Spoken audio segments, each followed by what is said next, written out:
અભય થઈને નિષ્પક્ષતાથી નિરપેક્ષ રીતે વાસ્તવિકતાનો અરીસો રૂપી સચોટ માહિતી લાવતો સત્યની સાથે અભય ટાઈમ્સ।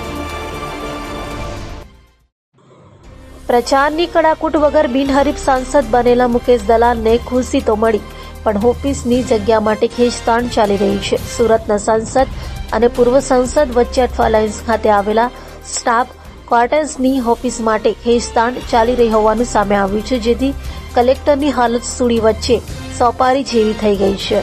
સુરતના સાંસદ અને પૂર્વ સાંસદ વચ્ચે ઓફિસને લઈ ખેંચતાણ શરૂ થઈ ગઈ છે। સુરતના પૂર્વ સાંસદ દર્શનાબેન જરદોસ પાસેથી ઓફિસ મેળવવા બિનહરીફ ચૂંટાયેલા સાંસદ મુકેશ દલાલે કલેક્ટરને 2 વખત લેખિત અને 1 વખત મૌખિક રજૂઆત કરી માંગણી કરી છે। આ પછી કલેક્ટર દ્વારા પૂર્વ સાંસદ દર્શનાબેન જરદોસને ઓફિસ પરત કરવા વારંવાર પત્ર લખ્યા છે, પરંતુ તેઓ ખાલી ન કરતા હોવાથી વિવાદ વકર્યો છે।